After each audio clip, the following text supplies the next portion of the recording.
बाजार में अच्छा खासा एक्शन देखने को मिल रहा है और इस एक्शन में फर्टिलाइजर स्टॉक्स का भी हिस्सा है। अच्छी खासी मजबूती के बीच जोरदार तेजी फर्टिलाइजर स्टॉक्स में आज के सत्र में देखने को मिल रही है। आज ही नहीं, slow eventual impact seasonality factor के तौर पर फर्टिलाइजर स्टॉक्स में आना शुरू हो चुका है। ओशो, आपसे जानना चाहेंगे, RCF, Chambal fertiliser, FACT, GSFC, ये सारे के सारे स्टॉक्स में अच्छा खासा एक्शन देखने को मिल रहा है। कुणाल, इन स्टॉक्स पर एक टेक आप अपना टेक्निकल नजरिया बताएं। फर्टिलाइजर एज अ स्पेस में जिस हिसाब से बाइंग मोमेंटम बिल्टअप हुआ है, काफी सारे रेजिस्टेंस है जो निकल चुके हैं टेक्निकल टर्म्स पे। पहले मैं आरसीएफ की बात करूंगा। 135 एक स्ट्रॉन्ग रेजिस्टेंस था जो हमने आज के ट्रेडिंग सेशन में निकाल दिया है। सो ये क्लियर कट करता है कि एक ट्रेंड रिवर्सल हो चुका है स्टॉक में और यहाँ से अपसाइड और भी ओपन हो जाती है। जो नेक्स्ट रेजिस्टेंस है स्टॉक को वो आता है 150 के आसपास, जो कि उसका 100 डीएम है। सो 150 तक के लेवल्स में आरसीएफ में शॉर्ट टर्म बेसिस पे देख रहा हूँ। जो लोअर एंड पे अभी सपोर्ट बन गया है स्टॉक का वो है 130। तो जब तक 130 नहीं ब्रेक करता है तब तक व्यू पॉजिटिव है। फैक्ट की अगर मैं बात करूं, यहाँ पे भी हमने एक अच्छा बाइंग इंटरेस्ट आज के ट्रेडिंग सेशन में देखा है। रैली काफी शार्प रही है। ये रैली और एक्सटेंड हो सकती है जो स्टॉक को 800 तक के लेवल तक लेके जा सकती है। सो 800 तक की और भी जगह है। यहाँ पे ऑलरेडी आज 13% स्टॉक ऊपर है, तो कोई डिप मिलता है तो उसको यूटिलाइज करे बाय करने के लिए। 800 तक के मैं टारगेट शॉर्ट टर्म बेसिस पे देख रहा हूँ। और एक मैं करना चाहूंगा यहाँ पे, जो स्टॉक अब तक चला नहीं है और आई थिंक यहाँ पोटेंशियल और ज्यादा है फर्टिलाइजर स्पेस में से, वो है जीएनएफसी। जीएनएफसी ने आज के ट्रेडिंग सेशन में एक ब्रेकआउट दिया है। हम एक्सपेक्ट कर रहे हैं कि मंडे को एक फॉलो अप मूव कंटिन्यू रहेगा, जो स्टॉक को हायर लेवल्स पे 540 तक के लेवल्स तक लेके जा सकता है। सो जीएनएफसी एक अच्छा risk to reward ratio provide कर रहा है। 490 का स्टॉप लॉस रहेगा डाउन साइड पे और 540 के टारगेट्स रहेंगे हायर एंड। फर्टिलाइजर स्पेस पर एक टेक्निकल नजरिया हमें मिलता हुआ और सारे के सारे स्टॉक्स में अच्छा खासा action. Dharmesh sir, good afternoon. Bharti Airtel आपके साथ डिस्कस करना चाहेंगे। लगातार तेजी का दौर भारती एयरटेल में भी जारी है। पिछले 4 ट्रेडिंग सेशंस की अगर बात करेंगे, करीब 10% का इजाफा भारती एयरटेल में भी देखने को मिल चुका है। करीब 4% की तेजी तो आज के सत्र में भी स्टॉक दिखा रहा है। ऑल इन ऑल इस स्टॉक पर आपका टेक क्या होगा?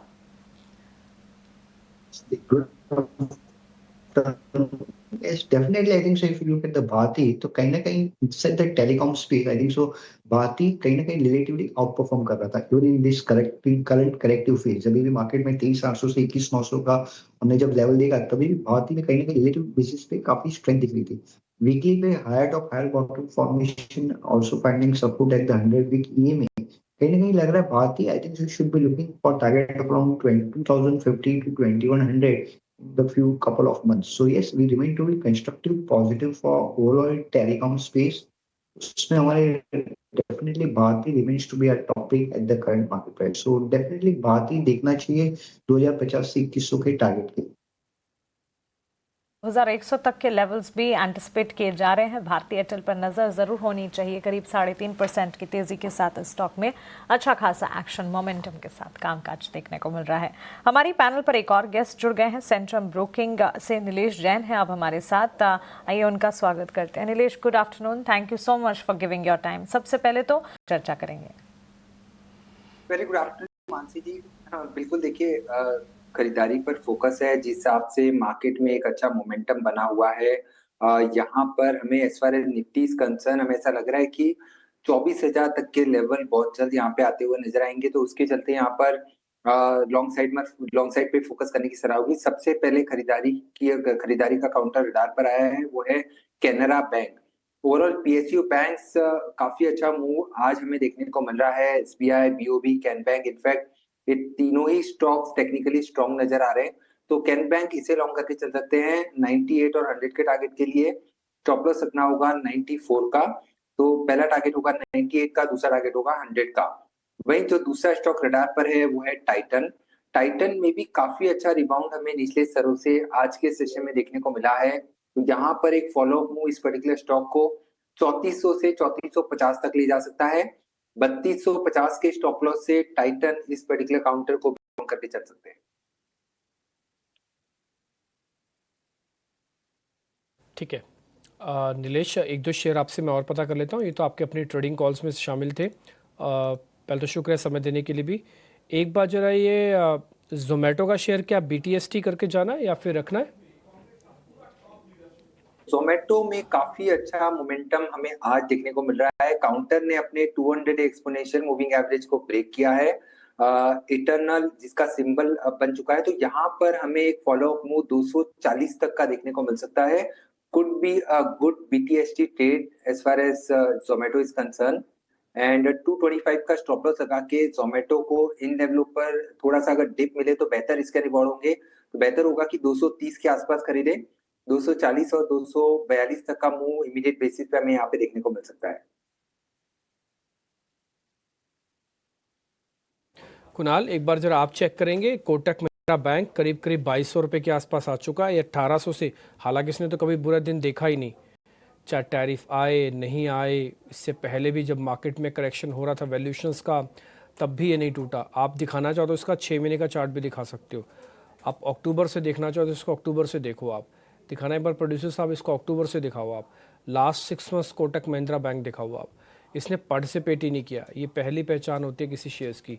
ये देखिए पिछले 6 महीने में करीब 17% का रिटर्न है, और अक्टूबर में इसकी कीमत थी 1700, आज इसकी कीमत है 2200। बाजार गिरा लेकिन ये नहीं गिरा, ये उल्टा चला बाजार से। अब बस मेरे को आपसे ये पता करना है और कितना चलेगा। कुणाल भाई एक बार जरा ये देख के और बता दो, 2400 पे इन्वेस्टर को निकलना है, 2200 पे इन्वेस्टर को निकलना है, या फिर 2600 पे निकलना है? आई थिंक मुझे लगता है कि अभी भी थोड़ी अपसाइड बाकी है कोटक महिंद्रा बैंक में। जिस हिसाब से मार्केट जब खराब थे तभी इसने आउट परफॉर्मेंस दिखाया है। स्लो मूवर रहा है, काफी पेशेंस टेस्ट किया है इन्वेस्टर्स का सालों तक, बट आई थिंक कहीं ना कहीं एक अच्छा मोमेंटम दिखाई दे रहा है। और हायर एंड पे जो 2240 का जो एक रेजिस्टेंस जोन है, मुझे लगता है एटलीस्ट वो टच करने तो शॉर्ट टर्म बेसिस पे आएगा। सो 2240 2250 के अराउंड आप एक बार प्रॉफिट बुक कर सकते हो। एटलीस्ट अगर आप लोअर लेवल से होल्ड कर रहे हो तो 50% बुक करिए। उसके ऊपर अगर सस्टेन करता है 1-2 दिन के लिए तो एक नई तेजी स्टार्ट हो जाएगी कोटक बैंक में, जो स्टॉक को ऊपर में 2320 2360 तक के लेवल्स तक भी लेके जा सकता है। सो अभी भी होल्ड करने की जगह है। 2240 2250 एक आइडियल अपॉर्चुनिटी रहेगी, यहाँ पर एटलीस्ट थोड़ा प्रॉफिट बुक कर सकते हैं।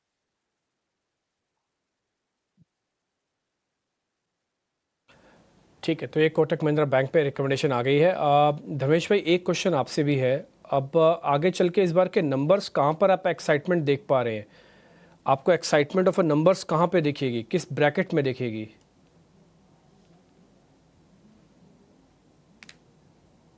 देखिए लग रहा है कि जैसे कि जो हिसाब से बैंकिंग आई थिंक सो आउट परफॉर्मेंस दिखा रहा है, तो कहीं ना कहीं हमें लग रहा है कि आने वाले दिनों में leadership will be continued with the banking. So banking is one sector which we like I think so in terms of numbers also. I think so कहीं ना कहीं लग रहा है कि I think so many things seems to be getting in the price right now. कहीं ना कहीं रिजल्ट्स से पहले ही काफी स्टॉक्स चलने लगे, तो maybe I think so post results में से might bit of a profit booking happening in most of the stocks. I think so it's clear I think so कि कहीं ना कहीं structural improvement we are already seeing in bank Nifty. So BFSI, financials, AMCs are the ones I think so. Even I would like to highlight DPG kind of NBFCs. I think so. The biggest beneficiaries of the rate cut, I think so, is NBFCs. और देखिए आप performance like Chola Finance and Bajaj Finance, I think so, clearly showing. I think so. There is long way to go for most of the stocks. कहीं ना कहीं हमें लग रहा है banking is one sector one should be definitely looking out in the near term in terms of number wise.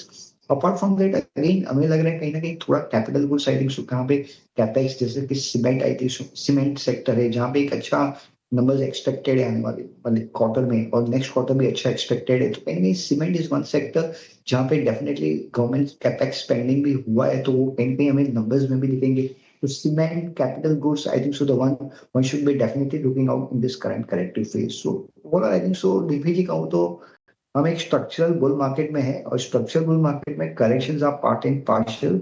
We are done with 16% correction with a bottom of 21,900, and maybe I think so in the days to come I think so we should look for much higher targets to come.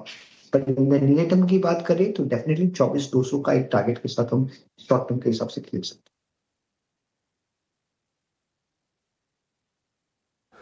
ठीक है, ये धर्मेश जी की राय कि आपको बाजार में नज़र कहाँ पर रखनी है। वैसे HDFC बैंक देखिए 1900 रुपये के ऊपर जाकर ये कारोबार कर रहा है, 52 वीक हाई पर ये शेयर है, 1.5% की तेज़ी है।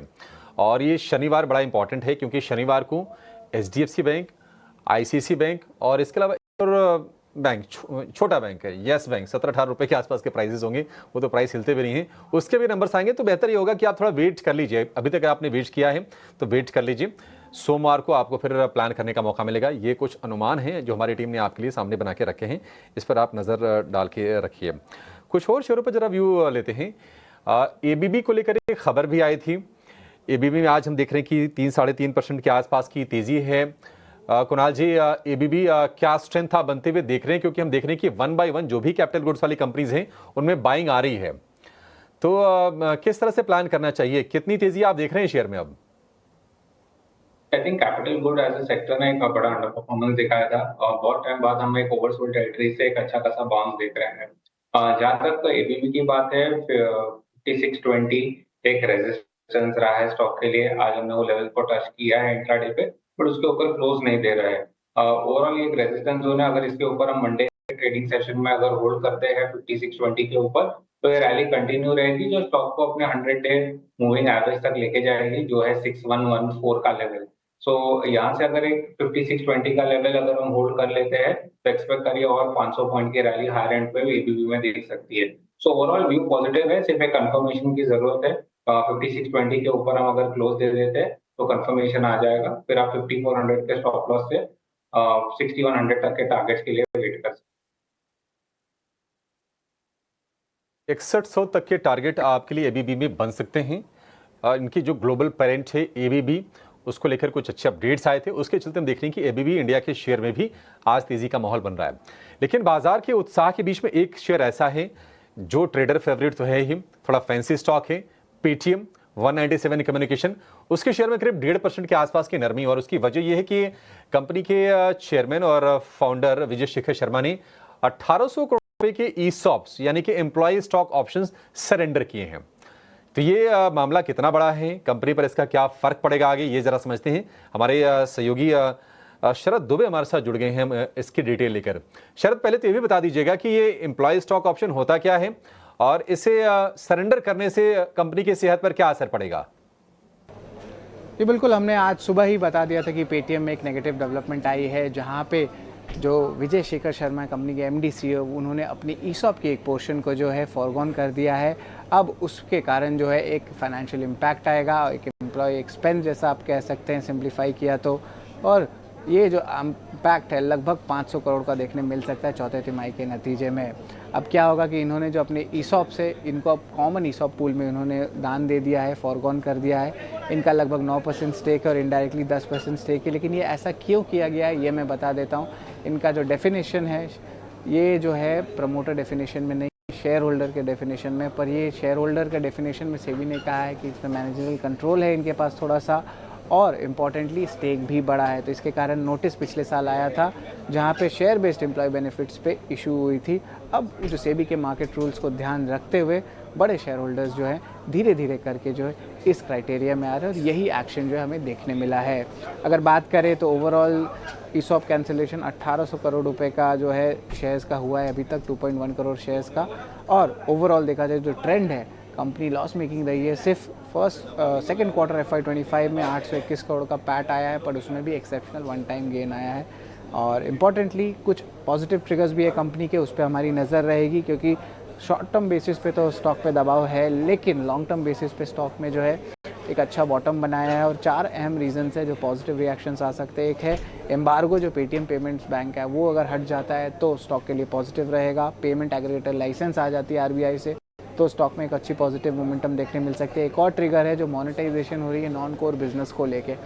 इनको हाल ही में इन्होंने अपनी टिकटिंग बिजनेस भी इटर्नल को बेचा, जो पहले जोमेटो के नाम से था, उस पर भी नज़र रहेगी। और जो MDR चार्जेस है गवर्नमेंट के, अगर वो लगने लगते हैं तो अगर वो पास ऑन करते हैं कस्टमर्स को तो ये फ़ायदा कंपनी को हो सकता है। तो ये अहम रीजंस है जिस पे कंपनी ट्रिगर भी हो सकती है आगे जाते हुए। लेकिन अब आज के बेसिस पे जो है अर्निंग्स का इम्पैक्ट आ रहा है, इसलिए स्टॉक में थोड़ी प्रेशर है। ठीक है, थोड़ा सा समझना इसको कॉम्प्लिकेटेड ज़रूर है। शरद ने कोशिश की कि आपको आसान भाषा में बता दिया जाए कि ये मामला क्या है और उसका कंपनी के बैलेंस शीट पर किस तरह का असर आएगा। हालांकि देखिए, माहौल आज बाजार का अच्छा है और उसके चलते शेयर में जो गिरावट है रफली 1.5% के आसपास की है, क्योंकि पिछले महीने भर में अगर आप शेयर की चाल देखेंगे तो आपको 12-14% के आसपास का पॉजिटिव रिटर्न देती हुई दिखाई देगी। ठीक ठाक चलिए, 850 रुपये के आसपास के प्राइसेस हो गए इसके, 650 तक शेयर ही गिरा था पेटीएम। नीलेश जी, पेटीएम मतलब ऐसा लगता नहीं कि अब इस खबर के चलते आगे कोई इसमें नुकसान होगा, बाय ऑन डिप्स करें पेटीएम में? स्ट्रक्चर तो वीक नहीं हुआ ना इसका? बिल्कुल अभिषेक जी, देखिए ये न्यूज इतनी बड़ी नेगेटिव मुझे नजर नहीं आ रही है और शायद उसी कारण से स्टॉक में बड़ा नेगेटिव रिएक्शन हमें देखने को नहीं मिला है। थोड़ी बहुत प्रॉफिट टेकिंग आज जरूर हुई है, बट ओवरऑल जो मेजर स्ट्रक्चर है वो अभी भी पॉजिटिव साइड में है। बाय ऑन डिप करके चल सकते हैं, जब तक 810 के लेवल निचले स्तर पर ब्रेक नहीं होते तब तक स्ट्रक्चर पॉजिटिव है। और लॉन्ग साइड में अगर एग्जिस्टिंग पोजीशन है तो होल्ड करके चले। गोइंग फॉरवर्ड 900 और 925 तक का मूव हमें ग्रेजुअल अप मूव यहाँ पे देखने को मिल सकता है। पर रिसर्च गिरावट के पीछे की वजह, उसके बाद टेक्निकल आउटलुक भी आपके सामने। कुणाल शाह आपसे कुछ और स्टॉक्स डिस्कस करेंगे और इसी कड़ी में एक तो आईटी सेक्टर में ही इन्फोसिस की अगर बात करें, रिजल्ट्स एंटिसिपेटेड है and already poor set of numbers expect भी किए जा रहे हैं। टीसीएस और विप्रो के ठीक बाद अब सारी की सारी नजरें इन्फोसिस के नतीजों पर रहेगी। आने वाले हफ्ते में HCL टेक महिंद्रा के नंबर्स भी एक्सपेक्टेड हैं। आईटी सेक्टर में जिस तरह के सेंटिमेंट्स डेवलप हो रहे हैं, कुणाल आपकी राय क्या होगी? I think overall trend negative रहा है। अभी जहाँ तक मैं इन्फोसिस की अगर हम बात करें तो यहाँ पे भी हमने देखा है कि एक लो टॉप लो बॉटम फॉर्मेशन कंटिन्यू है। सो जब तक स्टॉक हायर लेवल्स पे 1450 के लेवल वापस नहीं निकालता है तब तक व्यू नेगेटिव रहेगा। और डाउन साइड पे एक जो सपोर्ट बन चुका है स्टॉक को वो है 1380 का। उसके नीचे ब्रेक करता है तो सेलिंग प्रेशर एग्रीवेट हो जाएगा, जो स्टॉक को 1340 1330 तक के लेवल तक लेके जा सकता है। सो ओवरऑल व्यू नेगेटिव है। बाउंस को यूटिलाइज करें सेल करने के लिए। मैं एक्सपेक्ट कर रहा हूँ कि एक बार 1380 का जो सपोर्ट जोन टूटता है तो एक क्विक डाउन मूव स्टार्ट हो जाएगा जो स्टॉक को 1340 तक लेके जा सकता है।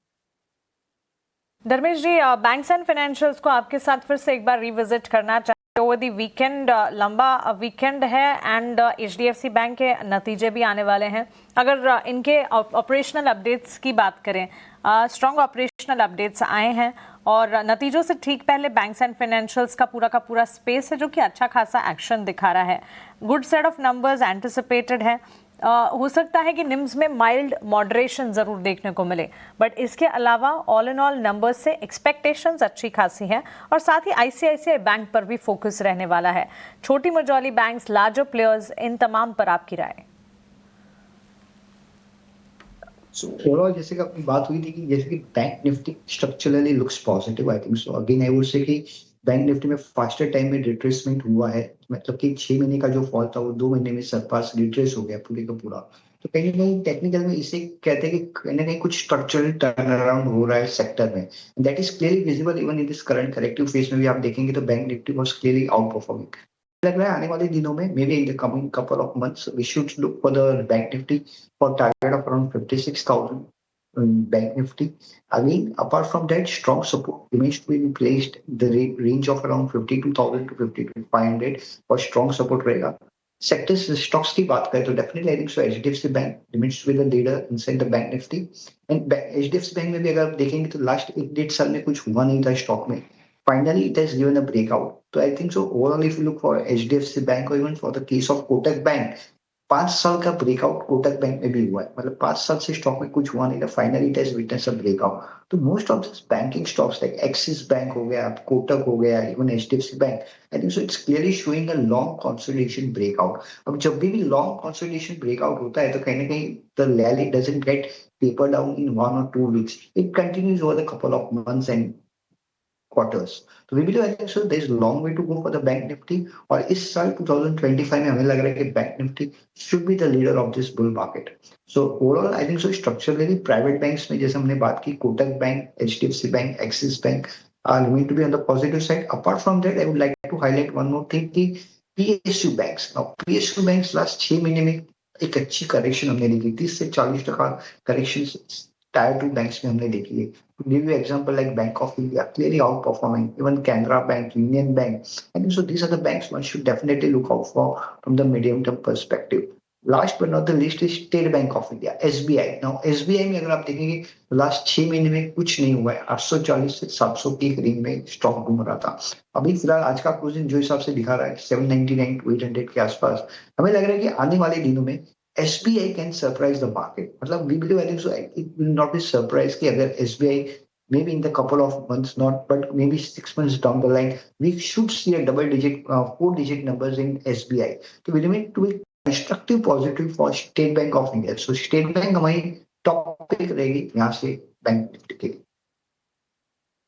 बहुत शुक्रिया आपका हमारे साथ जुड़ने के लिए और बाजार पर अपनी राय और मार्केट स्टॉक स्पेसिफिक अपना आउटलुक हमारे साथ शेयर करने के लिए थैंक यू सो मच। करीब 180 अंक दूर है बैंक निफ्टी अपने शिखर से और इस वक्त अगर आप देखें बेंचमार्क्स और साथ ही ब्रॉडर मार्केट्स और सेक्टर स्पेसिफिक हर तरफ हरियाली ही हरियाली, मजबूती ही देखने को मिल रही है। इस बीच आइए रिजल्ट स्पेसिफिक स्टॉक्स की बातचीत करते हैं। ब्रेक से पहले जहां हम आपको बता रहे थे इन्फोसिस, जियो फाइनेंस, HDFC लाइफ जैसी मेजर कंपनी के नंबर्स आ जाने वाले हैं और इन नंबर्स पर फोकस भी है। जियो फाइनेंशियल के स्टॉक प्राइस को पुल अप करना चाहिए, अच्छी मजबूती के बीच ये स्टॉक ट्रेड कर रहा है। कुणाल शाह से इस पर राय जानते हैं। Kunal, good afternoon. ये स्टॉक पिछले 5 ट्रेडिंग सेशन से ऑलमोस्ट 12% चल गया है 245 के लेवल्स पर। पिछले 1 महीने के चार्ट्स को अगर आप देखेंगे कोई खास मोमेंटम बिल्ड नहीं हो रहा था, लेकिन पिछले कुछ दिनों से अच्छा खासा एक्शन भी दिखा रहा है और नतीजों से ठीक पहले मूवमेंट भी पॉजिटिव है। आपकी राय क्या होगी? आई थिंक ओवरऑल स्टॉक एक बड़ा अंडर परफॉर्मर रहा है, बट हमने वापस देखा है कि स्टॉक में एक स्ट्रेंथ रिज्यूम किया है।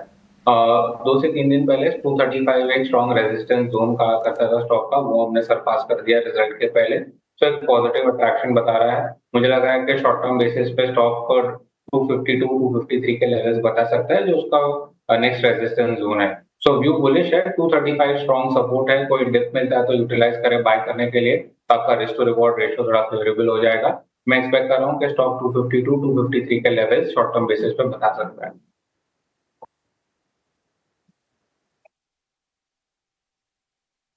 ठीक है।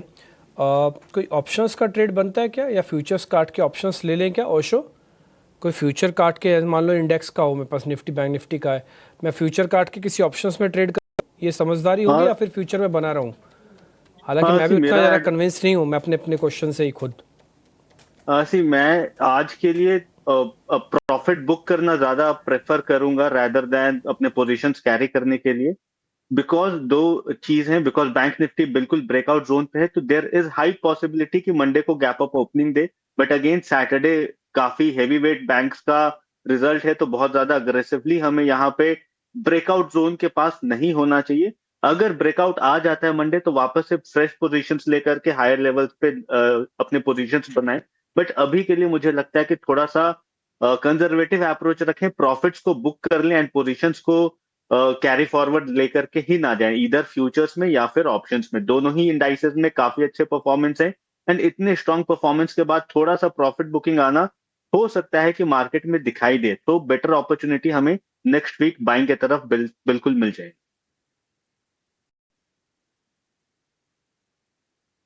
एक्सपायरी का वीक भी है और जिनको ऐसा लगता है कि आगे की दिशा और आगे का रास्ता बहुत बड़ा और साफ है, उन्हीं को ही पोजीशंस को कैरी करना चाहिए। तो रोल ओवर कॉस्ट आपको परेशान करेगी। कम से कम 300 पॉइंट तो आप देंगे निफ्टी पे, बैंक निफ्टी पे, और 100-150 पॉइंट निफ्टी पे भी दोगे आप, है ना? तो रोल ओवर इस बार देख के करना। जिनको लग रहा है भाई आगे पैसे, book the profit leave the market वाला कंसेप्ट है, वो अपना बुक भी कर लेना। हाँ, इसमें कोई बुराई नहीं है, आप कोई गलत जगह पर नहीं काट रहे हो। इससे पहले काफ़ी सारे लोगों ने इसी जगह पर काटा है। ऑल टाइम हाई बन रहा है बैंक निफ्टी का, तो आप सोच के देखो आप कहाँ पे काट रहे हो पोजीशंस को। बट एनी हाउ, अब आगे बढ़ते हैं, कुछ एक शेयर्स पे आ जाते हैं। काफ़ी दिनों के बाद डिलीवरी का जो शेयर है आज उसमें बाइंग लौटी है, 6% ऊपर है शेयर। एक बार इसको चेक करेंगे कुणाल आप, डिलीवरी देखोगे तो एक मेजर अंडर परफॉर्मेंस रही है। स्टॉक काफी वॉलेटाइल रहा है। आज के ट्रेडिंग सेशन में हमने एक ब्रेकआउट देखा है 275 के ऊपर, पर इसके ऊपर सस्टेन करना बहुत इंपॉर्टेंट है। अगर हम इसके ऊपर क्लोजिंग दे देते हैं और मंडे के ट्रेडिंग सेशन में 275 के लेवल्स के ऊपर सस्टेन करते हैं तो ये रैली एक्सटेंड हो सकती है, जो स्टॉक को सीधा 304 तक लेके जा सकती है, जहाँ पे उसका 100 डे मूविंग एवरेज है। So overall short term view positive है, बट वेट करिए, अगर क्लोजिंग 275 के ऊपर आती है तो शायद BTST के ट्रेड के हिसाब से लेके जा सकते हैं। डन। धर्मेश शाह अभी इस बीच मेरे को स्क्रीन पे दिखने लग गया। धर्मेश भाई नमस्ते, बहुत शुक्रिया, थैंक यू वेरी मच समय देने के लिए। एक बार जरा मार्केट्स पे आपका भी टेक सर। हमारा कोई क्वेश्चन नहीं है, आपकी इंटेलिजेंस हमको चाहिए, आप खुद ही बता दीजिए आपने क्या रीड किया है। So good afternoon, DPG, and thank you for inviting me on your show. And definitely, I think so. If you look at the market of the short term to medium term, where आप देखेंगे last 10 दिन की chart, तो कहीं ना कहीं market ने 9 दिन के फॉल को कहीं ना कहीं 6 दिन में सरपास किया है। कहने का मतलब है कि faster time of retracement has been observe in the Nifty in the short term degree. At the same time bank Nifty में 6 महीने का जो फॉल था उसी को उन्होंने 2 महीने में सरपास किया, which is less than 50% of the time. तो कहीं ना कहीं आई वुड लाइक टू से कि कहीं ना कहीं structurally we are in a positive market. So structurally, कहीं ना कहीं bull market, maybe I think so. We may see some bit of a time-wise consolidation in the month of May, क्योंकि कहीं ना कहीं रिजल्ट सीजन है तो हो सकते हैं कंसोलिडेट करें यहाँ पे ऊपर में 24,500 और नीचे में 23,500 23,200 के आसपास। बट इवेंचुअली हमें लग रहा है कि बॉटम बन गया मार्केट का 21,900 which was formed in the month of April। और यहाँ से gradually I think so we should look for much higher targets in the days to come. So maybe in the near term, I think so ये shopping time है। अगर यहाँ से market correct होता है तो buy the dip should be the strategy। जो last 6 महीने में जो चल रहा था कि sell on rallies, I think so वो कहीं ना कहीं ट्रांसक्रिप्ट चेंज होके अभी buy on dips वाला मार्केट है। Yes, definitely there is lot of news of कि कहीं ना कहीं 24,000 24,200 के आसपास शॉर्ट कर। Yes, there are chances कि market can retrace the move, क्योंकि कहीं ना कहीं हमने जो मूव देखी है 1900 पॉइंट की वो काफी फास्ट देखी है। तो कहीं ना कहीं retracement as a part and partial which should not be treated as negative, but it should be looked as a buying opportunity। क्योंकि कहीं ना कहीं स्ट्रक्चरली सेंटिमेंट इंडिकेटर और ब्रेथ इंडिकेटर जो मार्केट के रहते हैं वो वहां पे भी हमें पॉजिटिव साइन मिल रही है। तो overall I think so keeping all things together, जैसे कि dollar index I think so the main villain था जो पूरे फॉल का, कहीं ना कहीं वहां भी हमने एक अच्छा करेक्शन देखा और आने वाले दिनों में हो सकता है डॉलर इंडेक्स में और करेक्शन देखे। So dollar index is one, second is crude oil prices again in control in the range of 60 to 70. That is again a big tailwind for the India.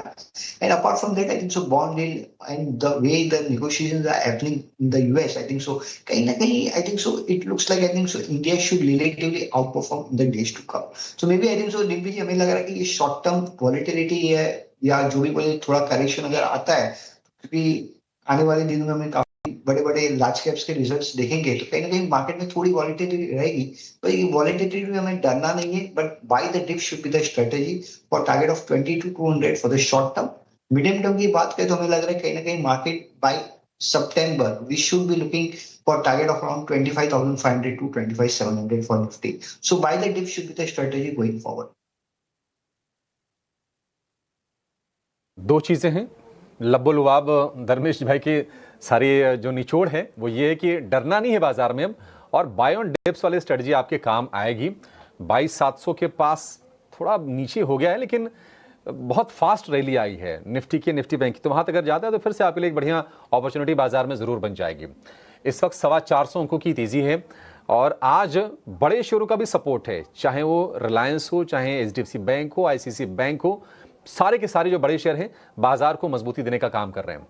लेकिन किन शेयरों में बिग एक्शन है, बड़ा action कहां पर है, जो न्यूज के दम पर आई है, यह समझ लेते हैं। बिग एक्शन स्टॉक्स लेकर हमारे सहयोगी हमारे साथ जुड़ गए हैं।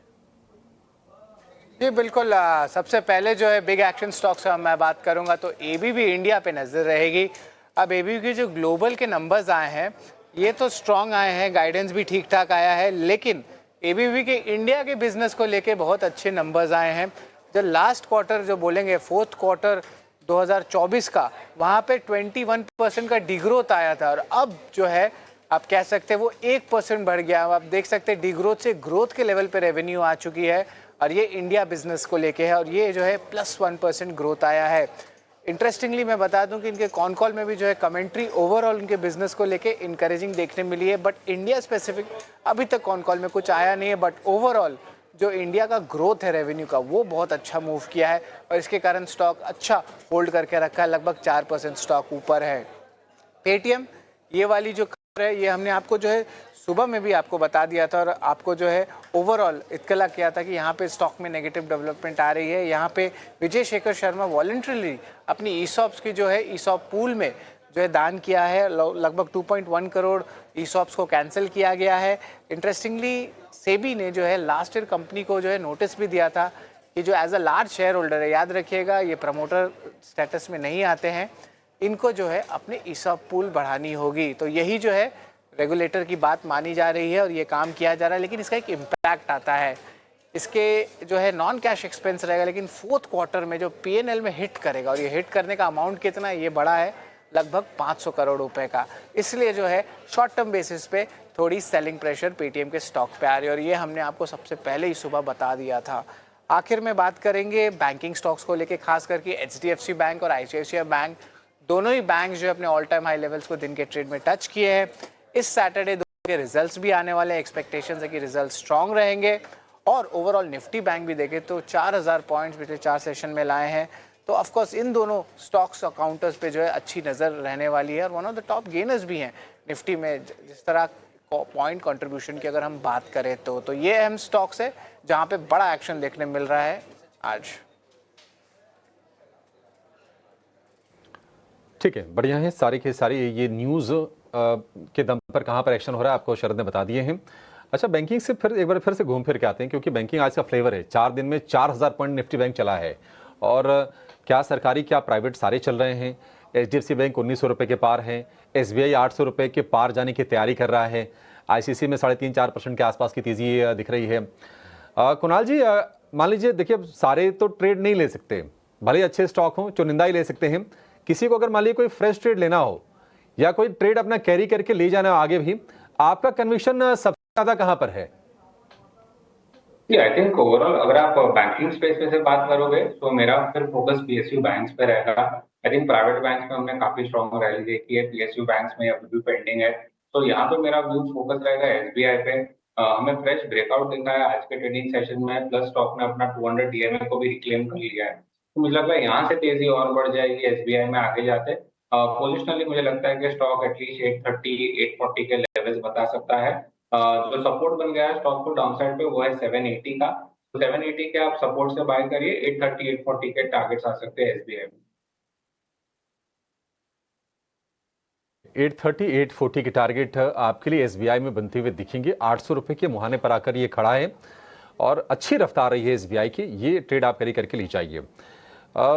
एक राय आपसे ओशो, रिलायंस पर चाहिए। 1350 रुपये के आसपास का शेयर फिर से हो गया है, अब 1150 से मतलब एक ज़बरदस्त जंप के साथ ये पहुंचा इस लेवल तक। रिलायंस अभी और चलेगा या फिर आपको लगता है कि नहीं, तेज़ी अच्छी खासी हो गई है लोअर लेवल से, थोड़ी सी प्रॉफिट टेकिंग कर लेनी चाहिए? 3 दिन का लंबा वीकेंड भी सामने खड़ा है। सी ओवरऑल रिलायंस में तो अभी मेरा व्यू है कि बिल्कुल पोजीशंस ऐड करते रहने चाहिए। नीचे के लेवल से जो रिकवरी आई है वो बस एक बाइंग अपॉर्चुनिटी है, यहाँ पे भी हमें बाई करते रहना चाहिए। काउंटर में नियर अबाउट जो पहला पड़ाव है या जो पहला रेजिस्टेंस है काउंटर के लिए, वो नियरली 1310 से 1320 के जोन में है। तो उस जोन पे आता है तो एक बार रिव्यू करना पड़ेगा काउंटर को, बट मुझे लगता है 1320 क्रॉस करने के बाद ही इसमें फ्रेश बाइंग ट्रैक्शन देखने को मिलेगी। बिकॉज रिलायंस कंपैरेटिवली अगर हम हर एक हेवी वेट से देखें तो रिलायंस में कोई खासा मूवमेंट देखने को नहीं मिला है, बस ये अपने लोअर लेवल्स को थोड़ा सपोर्ट कर रहा है एंड मार्केट को और फॉल होने में से बचा रहा है। मुझे लगता है यहाँ पे बाइंग की व्यू लेकर के रिलायंस पे चलना चाहिए। 1320 का पहला टारगेट है, उसे क्रॉस करता है तो अग्रेसिवली बाइंग का लेकर के चलना चाहिए 1450 तक के पोजिशनल टारगेट्स के लिए। 250 रुपए तक का पोजिशनल टारगेट होगा रिलायंस के लिए। हम बैंकिंग की बात, इवेंचुअल इम्पैक्ट सीजनलिटी फैक्टर के तौर पर फर्टिलाइजर स्टॉक्स में आना शुरू हो चुका है। ओशो, आपसे जानना चाहेंगे, RCF, Chambal fertiliser, FACT, GSFC, ये सारे के सारे स्टॉक्स में अच्छा खासा एक्शन देखने को मिल रहा है। कुणाल, इन स्टॉक्स पर एक टेक आप अपना टेक्निकल नजरिया बताएं। फर्टिलाइजर एज अ स्पेस में जिस हिसाब से बाइंग मोमेंटम बिल्डअप हुआ है, काफी सारे रेजिस्टेंस है जो निकल चुके हैं टेक्निकल टर्म्स पे। पहले मैं RCF की बात करूंगा। 135 एक स्ट्रॉन्ग रेजिस्टेंस था जो हमने आज के ट्रेडिंग सेशन में निकाल दिया है। सो ये क्लियर कट करता है कि एक ट्रेंड रिवर्सल हो चुका है स्टॉक में और यहाँ से अपसाइड और भी ओपन हो जाती है। जो नेक्स्ट रेजिस्टेंस है स्टॉक को वो आता है 150 के आसपास, जो कि उसका 100 DMA है। सो 150 तक के लेवल्स में RCF में शॉर्ट टर्म बेसिस पे देख रहा हूँ। जो लोअर एंड पे अभी सपोर्ट बन गया है स्टॉक का वो है 130। तो जब तक 130 नहीं ब्रेक करता है तब तक व्यू पॉजिटिव है। फैक्ट की अगर मैं बात करूं, यहाँ पे भी हमने एक अच्छा बाइंग इंटरेस्ट आज के ट्रेडिंग सेशन में देखा है। रैली काफी शार्प रही है। ये रैली और एक्सटेंड हो सकती है जो स्टॉक को 800 तक के लेवल तक लेके जा सकती है। सो 800 तक की और भी जगह है। यहाँ पे ऑलरेडी आज 13% स्टॉक ऊपर है, तो कोई डिप मिलता है तो उसको यूटिलाइज करें बाय करने के लिए। 800 तक के मैं टारगेट शॉर्ट टर्म बेसिस पे देख रहा हूँ। और एक मैं करना चाहूंगा यहाँ पे, जो स्टॉक अब तक चला नहीं है और आई थिंक यहाँ पोटेंशियल और ज्यादा है फर्टिलाइजर स्पेस में से, वो है जीएनएफसी। जीएनएफसी ने आज के ट्रेडिंग सेशन में एक ब्रेकआउट दिया है। हम एक्सपेक्ट कर रहे हैं कि मंडे को एक फॉलो मूव कंटिन्यू रहेगा, जो स्टॉक को हायर लेवल्स पे 540 तक के लेवल्स तक लेके जा सकता है। सो जीएनएफसी एक अच्छा risk to reward ratio provide कर रहा है। 490 का स्टॉप लॉस रहेगा डाउन साइड पे और 540 के टारगेट्स रहेंगे हायर। फर्टिलाइजर स्पेस पर एक टेक्निकल नजरिया हमें मिलता हुआ और सारे के सारे स्टॉक्स में अच्छा खासा action. Dharmesh sir, good afternoon. Bharti Airtel आपके साथ डिस्कस करना चाहेंगे। लगातार तेजी का दौर भारती एयरटेल में भी जारी है। पिछले 4 ट्रेडिंग सेशंस की अगर बात करेंगे, करीब 10% का इजाफा भारती एयरटेल में भी देखने को मिल चुका है। करीब 4% की तेजी तो आज के सत्र में भी स्टॉक दिखा रहा है।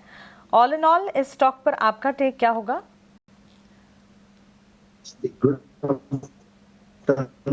Yes, definitely. I think so. If you look at the Bharti, तो कहीं ना कहीं inside the telecom space, I think so. Bharti कहीं ना कहीं relatively outperform कर रहा था, even in this current corrective phase. अभी भी मार्केट में 23,800 से 21,900 का हमने जब लेवल देखा, तभी भी भारती में कहीं ना कहीं रिलेटिव बेसिस पे काफी स्ट्रेंथ दिख रही थी। वीकली पे higher top higher bottom formation, also finding support at the 100-week EMA। कहीं ना कहीं लग रहा है Bharti, I think should be looking for target around 2050 to 2100 the few couple of months. So yes, we remain to be constructive, positive for overall telecom space. उसमें हमारे definitely Bharti remains to be a top pick at the current market price. So definitely Bharti देखना चाहिए 2050 से 2100 के target के। 2100 तक के levels भी एंटिसिपेट किए जा रहे हैं। भारती एयरटेल पर नजर जरूर होनी चाहिए। करीब 3.5% की तेजी के साथ स्टॉक में अच्छा खासा एक्शन मोमेंटम के साथ कामकाज देखने को मिल रहा है।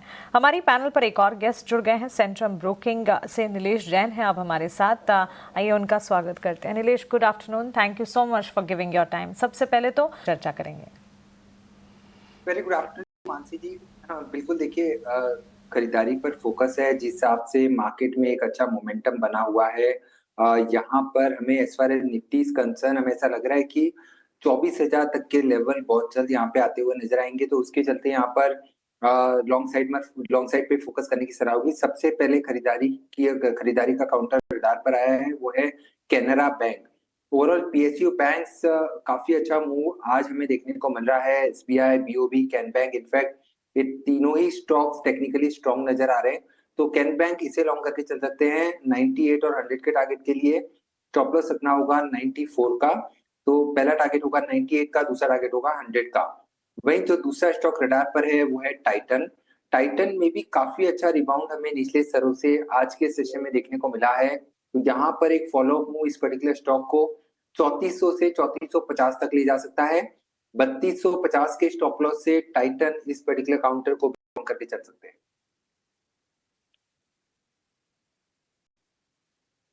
ठीक है नीलेश, एक दो शेयर आपसे मैं और पता कर लेता हूँ। ये तो आपके अपने ट्रेडिंग कॉल्स में शामिल थे। पहले तो शुक्रिया समय देने के लिए भी।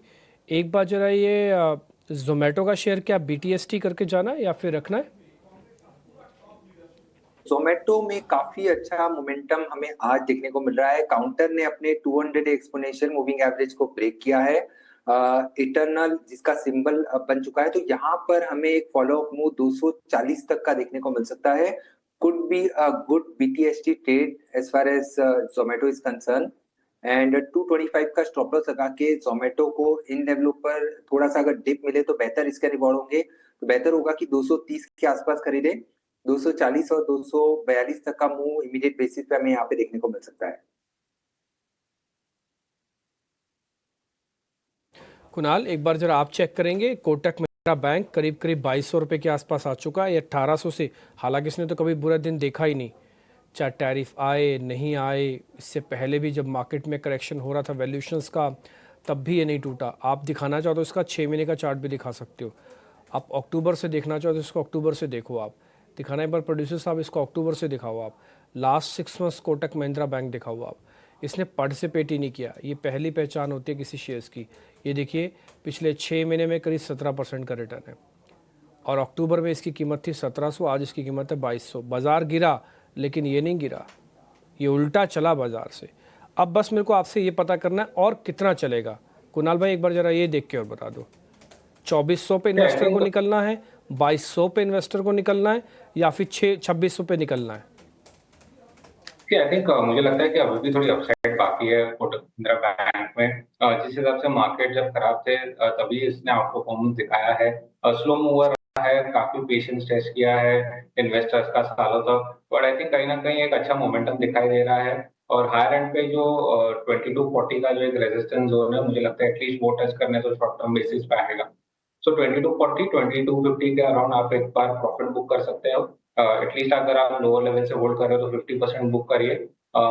उसके ऊपर अगर सस्टेन करता है एक दो दिन के लिए तो एक नई तेजी स्टार्ट हो जाएगी कोटक बैंक में, जो स्टॉक को ऊपर में 2320 2360 तक के लेवल्स तक भी लेके जा सकता है। सो अभी भी होल्ड करने की जगह है। 2240 2250 एक आइडियल अपॉर्चुनिटी रहेगी, यहाँ पर एटलीस्ट थोड़ा प्रॉफिट बुक कर सकते हैं।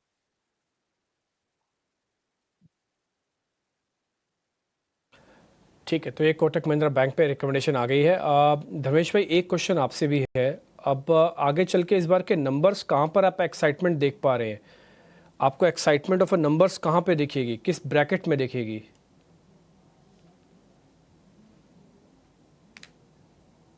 देखिए, लग रहा है कि जैसे कि जो हिसाब से banking I think out performance दिखा रहा है, तो कहीं ना कहीं हमें लग रहा है कि आने वाले दिनों में leadership will be continued with the banking. So banking is one sector which we like I think so in terms of numbers also. I think so कहीं ना कहीं लग रहा है कि I think so many things seems to be getting in the price right now. कहीं ना कहीं रिजल्ट्स से पहले ही काफी स्टॉक्स चलने लगे, तो maybe I think so post results में से might bit of a profit booking happening in most of the stocks. I think so it's clear I think so कि कहीं ना कहीं structural improvement we are already seeing in bank Nifty. So BFSI, financials, EMCs are the ones I think so. Even I would like to highlight DPG kind of NBFCs. I think so. The biggest beneficiaries of the rate cut, I think so, is NBFCs. और देखिए आप performance like Chola Finance, Bajaj Finance, I think so clearly showing. I think so. There is long way to go for most of the stocks. तो कहीं ना कहीं हमें लग रहा है banking is one sector one should be definitely looking out in the near term in terms of number wise. Apart from that again हमें लग रहा है कहीं ना कहीं थोड़ा कैपिटल गुड्स आई थिंक सो कहाँ पे कैपेक्स जैसे कि cement I think cement sector है, जहाँ पे एक अच्छा नंबर्स एक्सपेक्टेड है आने वाले क्वार्टर में, और नेक्स्ट क्वार्टर भी अच्छा एक्सपेक्टेड है। तो कहीं ना कहीं सीमेंट इज वन सेक्टर जहाँ पे डेफिनेटली गवर्नमेंट कैपेक्स स्पेंडिंग भी हुआ है, तो वो कहीं ना कहीं हमें नंबर्स में भी दिखेंगे। तो cement capital goods I think so the one should be definitely looking out in this current corrective phase. So overall I think so DPG कहूँ तो हम एक स्ट्रक्चरल बुल मार्केट में है, और स्ट्रक्चरल बुल मार्केट में corrections are part and partial. We are done with 16% correction with a bottom of 21,900, and maybe I think so in the days to come, I think so we should look for much higher targets to come. But in the near term की बात करें तो definitely 24,200 का एक target के साथ हम short term के हिसाब से खेल सकते हैं।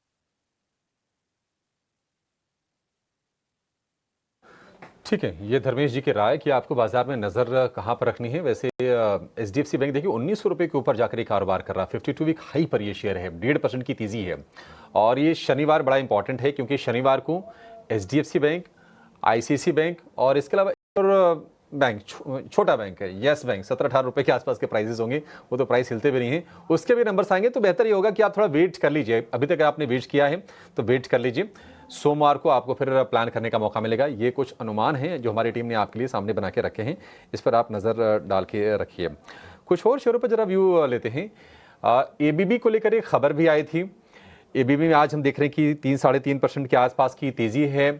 कुणाल जी, एबीबी क्या स्ट्रेंथ था बनते हुए देख रहे हैं, क्योंकि हम देख रहे हैं कि 1 by 1 जो भी कैपिटल गुड्स वाली कंपनीज हैं उनमें बाइंग आ रही है।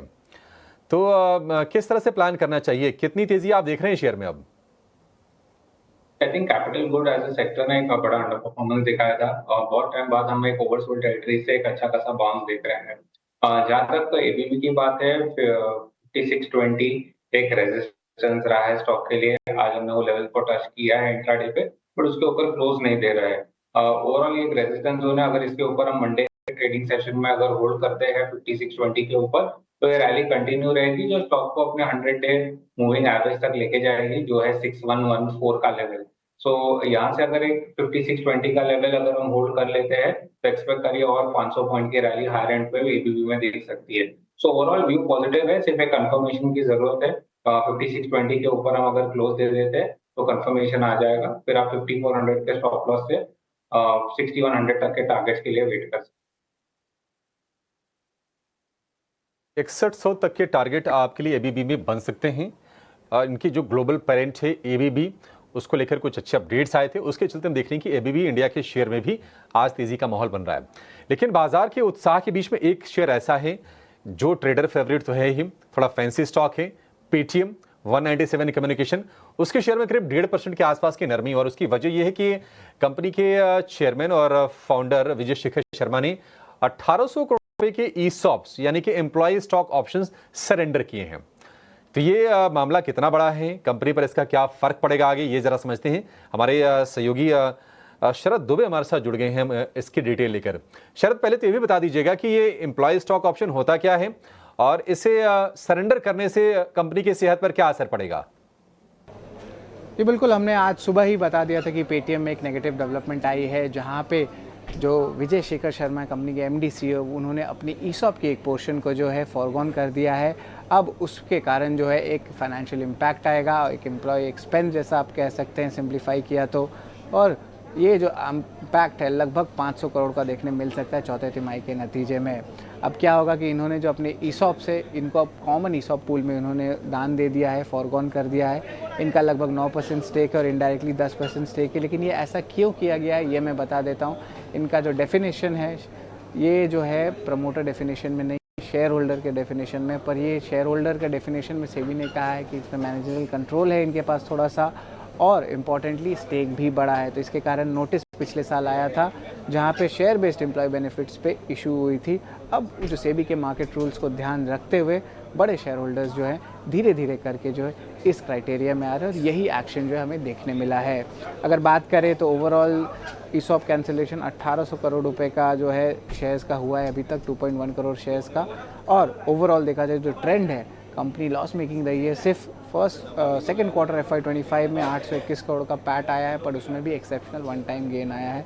और इम्पॉर्टेंटली कुछ पॉजिटिव ट्रिगर्स भी है कंपनी के, उस पर हमारी नज़र रहेगी, क्योंकि शॉर्ट टर्म बेसिस पे तो स्टॉक पे दबाव है, लेकिन लॉन्ग टर्म बेसिस पे स्टॉक में जो है एक अच्छा बॉटम बनाया है। और 4 अहम रीजंस है जो पॉजिटिव रिएक्शंस आ सकते हैं। एक है एम्बार्गो, जो पेटीएम पेमेंट्स बैंक है वो अगर हट जाता है तो स्टॉक के लिए पॉजिटिव रहेगा। पेमेंट एग्रीगेटर लाइसेंस आ जाती है आरबीआई से, तो स्टॉक में एक अच्छी पॉजिटिव मोमेंटम देखने मिल सकती है। एक और ट्रिगर है जो मोनेटाइजेशन हो रही है नॉन कोर बिजनेस को लेके।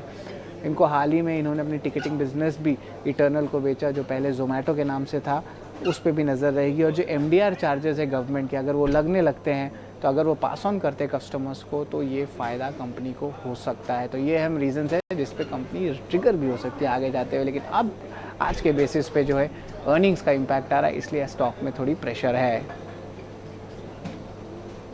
ठीक है, थोड़ा सा समझना इसको कॉम्प्लिकेटेड ज़रूर है। शरद ने कोशिश की कि आपको आसान भाषा में बता दिया जाए कि ये मामला क्या है और उसका कंपनी के बैलेंस शीट पर किस तरह का असर आएगा। हालांकि देखिए, माहौल आज बाजार का अच्छा है और उसके चलते शेयर में जो गिरावट है रफली 1.5% के आसपास की है, क्योंकि पिछले महीने भर में अगर आप शेयर की चाल देखेंगे तो आपको 12-14% के आसपास का पॉजिटिव रिटर्न देती हुई दिखाई देगी। ठीक ठाक चलिए, 850 रुपये के आसपास के प्राइसेस हो गए इसके, 650 तक शेयर ही गिरा था पेटीएम। नीलेश जी, पेटीएम मतलब ऐसा लगता नहीं कि अब इस खबर के चलते आगे कोई इसमें नुकसान होगा? बाय ऑन डिप्स करें पेटीएम में, स्ट्रक्चर तो वीक नहीं हुआ ना इसका? बिल्कुल अभिषेक जी, देखिए ये न्यूज इतनी बड़ी नेगेटिव मुझे नजर नहीं आ रही है, और शायद उसी कारण से स्टॉक में बड़ा नेगेटिव रिएक्शन हमें देखने को नहीं मिला है। थोड़ी बहुत प्रॉफिट टेकिंग आज जरूर हुई है, बट ओवरऑल जो मेजर स्ट्रक्चर है वो अभी भी पॉजिटिव साइड में है। बाय ऑन डिप करके चल सकते हैं, जब तक 810 के लेवल निचले स्तर पर ब्रेक नहीं होते तब तक स्ट्रक्चर पॉजिटिव है। और लॉन्ग साइड में अगर एग्जिस्टिंग पोजीशन है तो होल्ड करके चले। गोइंग फॉरवर्ड 900 और 925 तक का मूव हमें ग्रेजुअल अप मूव यहाँ पे देखने को मिल सकता है। पर रिसर्च गिरावट के पीछे की वजह, उसके बाद टेक्निकल आउटलुक भी आपके सामने। कुणाल शाह से कुछ और स्टॉक्स डिस्कस करेंगे, और इसी कड़ी में एक तो आईटी सेक्टर में ही इन्फोसिस की अगर बात करें, रिजल्ट्स एंटिसिपेटेड है and already poor set of numbers expect भी किए जा रहे हैं। TCS और विप्रो के ठीक बाद अब सारी की सारी नजरें इन्फोसिस के नतीजों पर रहेगी। आने वाले हफ्ते में HCL टेक महिंद्रा के नंबर्स भी एक्सपेक्टेड हैं। आईटी सेक्टर में जिस तरह के सेंटिमेंट्स डेवलप हो रहे हैं, कुणाल आपकी राय क्या होगी? I think overall trend negative रहा है। अगर जहाँ तक मैं इन्फोसिस की अगर हम बात करें तो यहाँ पे भी हमने देखा है कि एक लो टॉप लो बॉटम फॉर्मेशन कंटिन्यू है। सो जब तक स्टॉक हायर लेवल्स पे 1450 के लेवल वापस नहीं निकालता है तब तक व्यू नेगेटिव रहेगा। डाउन साइड पे एक जो सपोर्ट बन चुका है स्टॉक को वो है 1380 का, उसके नीचे ब्रेक करता है तो सेलिंग प्रेशर एग्रीवेट हो जाएगा जो स्टॉक को 1340 1330 तक के लेवल तक लेके जा सकता है। सो ओवरऑल व्यू नेगेटिव है, बाउंस को यूटिलाइज करे सेल करने के लिए। मैं एक्सपेक्ट कर रहा हूँ कि एक बार 1380 का जो सपोर्ट जोन टूटता है तो एक क्विक डाउन मूव स्टार्ट हो जाएगा जो स्टॉक को 1340 तक लेके जा सकता है। धर्मेश जी, बैंक्स एंड फाइनेंशियल्स को आपके साथ फिर से एक बार रिविजिट करना चाहते ओवर दी वीकेंड, लंबा वीकेंड है एंड HDFC बैंक के नतीजे भी आने वाले हैं। अगर इनके ऑपरेशनल अपडेट्स की बात करें, स्ट्रॉन्ग ऑपरेशनल अपडेट्स आए हैं और नतीजों से ठीक पहले बैंक्स एंड फाइनेंशियल्स का पूरा स्पेस है जो कि अच्छा खासा एक्शन दिखा रहा है। Good set of numbers anticipated है। हो सकता है कि निम्स में माइल्ड मॉडरेशन जरूर देखने को मिले, बट इसके अलावा ऑल इन ऑल नंबर्स से एक्सपेक्टेशंस अच्छी खासी हैं और साथ ही ICICI बैंक पर भी फोकस रहने वाला है। छोटी मझौली बैंक्स, लार्जर प्लेयर्स, इन तमाम पर आपकी राय? ओवरऑल जैसे कि अपनी बात हुई थी कि जैसे कि bank Nifty structurally looks positive, I think so again I would say कि बैंक निफ्टी में फास्टर टाइम में रिट्रेसमेंट हुआ है, मतलब कि 6 महीने का जो फॉल था वो 2 महीने में सरपास रिट्रेस हो गया पूरे का पूरा। तो कहीं ना कहीं टेक्निकल में इसे कहते हैं कि कहीं ना कहीं कुछ स्ट्रक्चरल टर्न अराउंड हो रहा है सेक्टर में, that is clearly visible even in this current corrective phase में भी आप देखेंगे तो bank Nifty was clearly outperforming. लग रहा है आने वाले दिनों में maybe in the coming couple of months we should look for the bank Nifty for target of around 56,000 bank nifty. Again, apart from that, strong support remains to be placed the range of around 52,000 to 52,500 for strong support रहेगा। Sectors stocks की बात करें तो definitely I think so HDFC Bank remains to be the leader inside the bank nifty and HDFC Bank में भी अगर आप देखेंगे तो लास्ट 1-1.5 साल में कुछ हुआ नहीं था स्टॉक में, finally it has given a breakout. So I think so overall if you look for HDFC Bank or even for the case of Kotak Bank, 5 साल का ब्रेकआउट कोटक बैंक में भी हुआ है, मतलब 5 साल से स्टॉक में कुछ हुआ नहीं था, finally it has witness a breakout. तो most of this banking stocks like Axis bank हो गया, कोटक हो गया, even HDFC bank, I think so it's clearly showing a long consolidation breakout. अब जब भी लॉन्ग कंसोलिडेशन ब्रेकआउट होता है तो कहीं ना कहीं the rally doesn't get taper down in 1 or 2 weeks, it continues over the couple of months and quarters.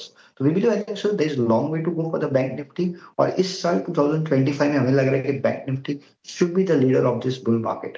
So overall I think so structurally private banks में जैसे हमने बात की Kotak bank, HDFC bank, axis bank are going to be on the positive side. Apart from that I would like to highlight one more thing कि PSU banks. Now PSU banks last 6 महीने में एक अच्छी करेक्शन हमने देखी, 30 से 40% correction tyre 2 banks में हमने देखी है।